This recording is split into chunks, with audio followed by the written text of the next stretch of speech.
Talk Taiwan, I'm Zanny Chu from news from here in Taiwan and around the world. Wednesday keynote speaker at Computex was Rafael Sotomayor, a vice president of Dutch chipmaker NXP. He stressed that industry collaboration is just as important as tech breakthroughs. Joyce Zheng has more. It's day 2 of Asia's largest tech expo, and while exhibitors from around the world are showing off the latest in high-tech goods and products, there are also discussions on how this technology could go on to change our lives. Rafael Sotomayor, an executive at Dutch chipmaker NXP, was giving Wednesday's keynote speech. He forecasted so-called interoperability as the future of smart living. That means more connectivity between new combinations of different devices. One example Sotomayor gave was what he called the autonomous home. Consumers in this scenario would not only be freed from using multiple apps to control different devices, but their homes would basically be able to predict their owners' needs before they do. We need to give our home situational awareness, so they're able to identify our intent, react, anticipate our actions. A key part of his vision is businesses working together across ecosystems. The tech industry currently has some of the world's most complex supply chains. Innovators, manufacturers, and other skilled experts across companies and countries are needed to bring ideas to life. Taiwan, according to Sotomayor, is a crucial juncture in this network. Behind emerging tech like AI are chips, and when most people think of chips, they think of Taiwan. The country dominates in the field of semiconductor production, but beyond chips, Taiwan's historical strengths in high-tech means it could play a key part in helping build a smart world. Taiwan is a great place to talk about ecosystems. It's a place where manufacturing, technologies, products, they all come together to invent the future. Ecosystems depend on high levels of collaboration, which requires trust. But this could run into a number of obstacles in the future. Multiple governments have introduced new rules aiming to ramp up production of the all-powerful chip within their own borders and to cut out their rivals out of the market. Such geopolitical tensions are one of a number of things Sotomayor calls unforeseen complexities, which tech companies must factor into future business plans. Pandemics, dislocation in supply, regulations, IP restrictions, picking a partner that helps you navigate, who gives you the best chance to navigate through these unforeseen events, is critical. As tech firms brace for potential global supply disruptions, Sotomayor says finding the right talent and know-how are the most irreplaceable resources.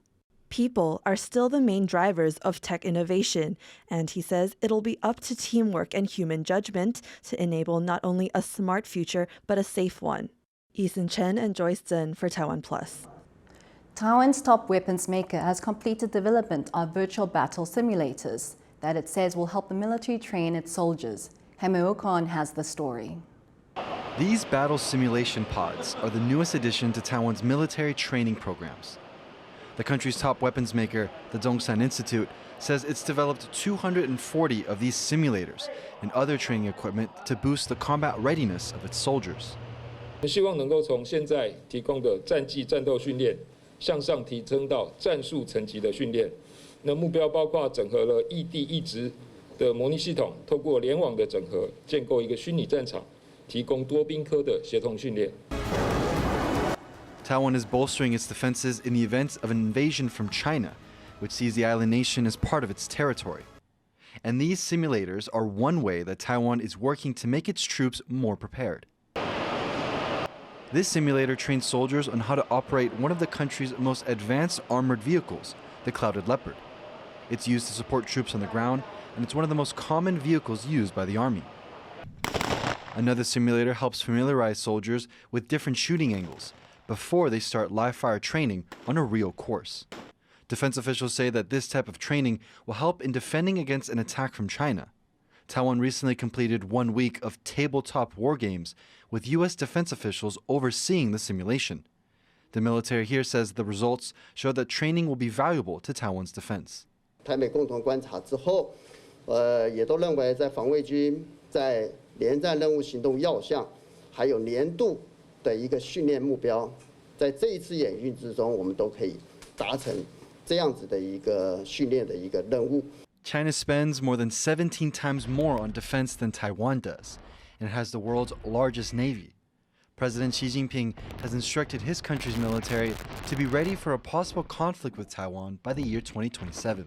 And so as Taiwan gears up for its largest ever live fire exercises in July, the military here says it's making sure its soldiers are well prepared with a little help from technology. Howard Zhang and Jaime Ocon for TaiwanPlus.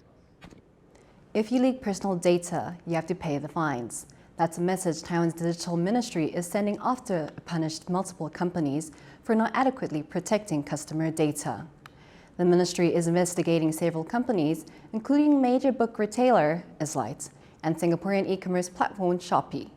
Companies were fined up to $6,500 for their lack of proper data security. It was the first time fines have been handed out to private businesses for data breaches since the ministry was established in August 2022. Staff at Taiwan's biggest freight company are celebrating after receiving massive mid-year bonuses.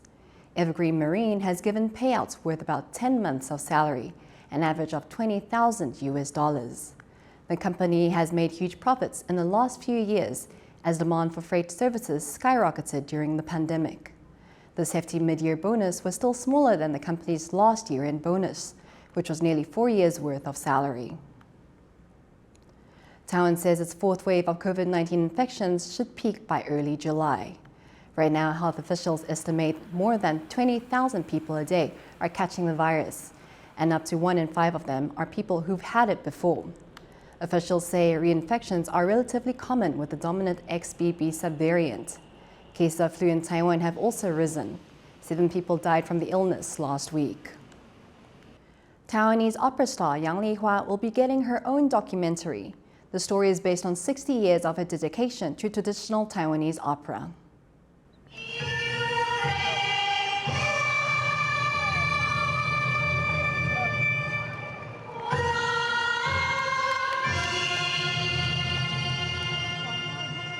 A voice that will be familiar for many who watched popular Taiwanese opera dramas of the 1970s.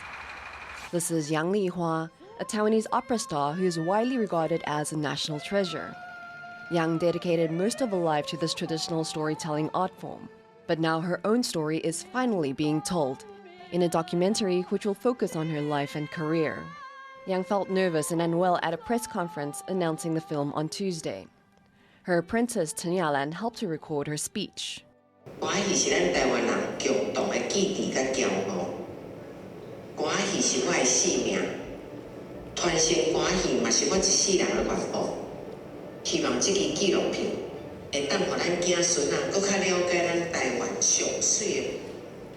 The 78-year-old began performing at the age of 6.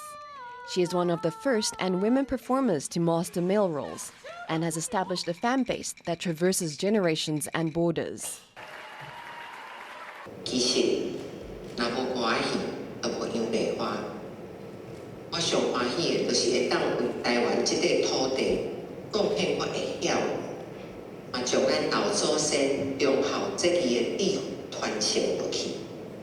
Yang is already retired, but her passion for Taiwanese opera will be documented in the film with never-before-seen footage. 纪录片当然要制作的这一部呢，不是那么简单。